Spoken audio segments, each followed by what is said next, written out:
Mga Kanovo Ecijano, mahilig ba kayo sa pizza? Yung pizza na talaga nga namang napaka-cheesy at napaka-creamy. Sinong mag-aakala na ang ating paboritong sisig ay pizza na din? Tapos yung isa sa ating ipinagmamalaking longganisa ng Cabanatuan ay nasa ibabaw na ng pizza. Nako mga kababayan, tapusin nyo ang video ito para malaman nyo kung saan nyo matatagpuan ang kakaiba at napakasarap na pizza. Idagdag mo pa dyan ang ilan sa mga pagkain na talaga nga namang dinadayo pa dito at binabalik-balikan. Meron din kasi sila ditong mga pasta at rice in a box. Mga pagkain na inyo lang matitikman sa napakamurang halaga. Ito pong muli ang Team Laban Na at samahan nyo kami sa isang panibagong araw, panibagong tuklas. Lumagpas na nga kami dito sa lungsod ng Cabanatuan dahil kami ay paparito sa nag-iisa at kauna-unahang lungsod ng agham sa bansang Pilipinas. Yan ay walang iba kundi ang Science City of Muñoz. Tamang rides nga lang kami ngayon dahil nakamotor lang kami. Nang makita na nga namin itong Jet Gasoline Station, agad-agad naman kaming lumiko sa kaliwa. Madali nga lang makita ang kainang ito dahil available naman sa Google Map at sa Waze. Sabi ng ilan sa ating mga kababayan, dito raw sa lungsod ng Muñoz ay marami tayong matutuklasan na masasarap na pagkain. Kaya naman, tara na, laban na!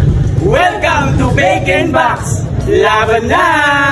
Yun! Welcome to Bake and Box! Ito nga ay inyong matatagpuan sa tabi lang ng Taste from the Greens dito sa D. De Los Santos Street, Barangay West Poblacion. Pagpasok nga namin dito sa Bake and Box ay nagkaroon kami ng masayang kwentuhan ng mga staff. Sila nga ay si Ma'am Dixie, si Ma'am Queenie at si Sir James. At dito namin napag-alaman na ang Bake and Box ay orihinal na nagmula dito sa ating lalawigan. Ang Bake and Box nga raw ay perfect na perfect sa mga pizza lovers. Sa kasalukuyan ay meron silang 15 flavors ng pizza. Pero ngayon ang susubukan namin ay ang classic double cheese, ang longganisa, crispy sisig at ang beef bulgogi. Nga pala meron din silang 10 uri ng rice in a box. At meron ding 3 putahe ng pasta. Aesthetic ang pwesto nitong Bake and Box. Malinis, maliwanag at malamig. Kaya naman perfect na perfect ito sa mga magjojowa, magbabarkada at magkakapamilya. Para din sa inyong kaalaman, meron nga rin daw silang mga delivery partners dito sa lungsod ng Muñoz. Open naman sila araw-araw mula alas 9 ng umaga hanggang alas 9 ng gabi. Ang magandang bagay dito sa Bake and Box ay makikita mo kung paano ipiniprepara ang iyong kakainin. Ayan nga't kinuha na ang dough at minasa-masa. Nurse nga daw ang may-ari nitong Bake and Box kaya number 1 priority nila ang kalinisan. Kapansin-pansin din ang kanilang mga supply na ginagamit dito na talagang hanamang dekalidad. Kaya hindi na ako magtataka kung bakit kakaiba at masarap ang kanilang mga pizza dito. Sobrang cheesy nga ng kanilang pizza dito dahil ang ginagamit nilang cheese ay original na mozzarella. Kaya pag tinitigan mo to habang inihahanda, talagang alamang matatakam ka. Ngayon namin naiisip na ang lungsod ng Muñoz ay hindi papahuli pagdating sa pasarapan ng mga pagkain. Hindi maikakaila kung gaano sila kamalikhain. Isipin mo naman kasi pati ang sikat na longganisang bawang sa Cabanatuan ay naipasok nila dito sa pizza. Kaya nga excited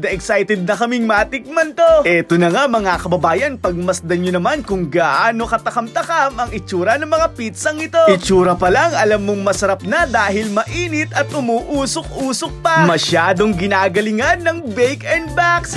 Kaya sa mga pizza lovers dyan, ano pa ang hinihintay nyo? Sugod na dito sa lungsod ng Muñoz. Sama-sama natin pagsaluhan ang pizza na inspired dito sa ating lalawigan. Ang kainan na espesyal ang pagkakagawa dahil espesyal na itinuturing ang bawat Novo Ecijano. Pag nagawi nga kayo dito, ay wag nyo rin palalagpasin ang kanilang masasarap na pasta. Una na nga dyan ang carbonara at pesto pasta. Kung gusto mo naman ng rice, no problem dahil meron din silang rice in a box. Katulad kami, sinubukan namin ang kanilang tosino, ang kanilang lechong kawali at ang napakasarap na sisig. Hindi ka naman nalugi dahil napakarami nilang servings. Woo! Grabe! Panalo itong Bake and Box. Ito po muli si Kuya Philip, isang proud probinsyano at isang proud Novo Ecijano mula sa bayan ng Laur. Kasama si Miguel at si Elias. Kami po ay patuloy na humihikayat sa inyo na suportahan ang ating lokal na produkto at ang sariling atin. Maraming salamat sa pagsama hanggang sa muli. Paalam, ingat, and God bless. Laban na!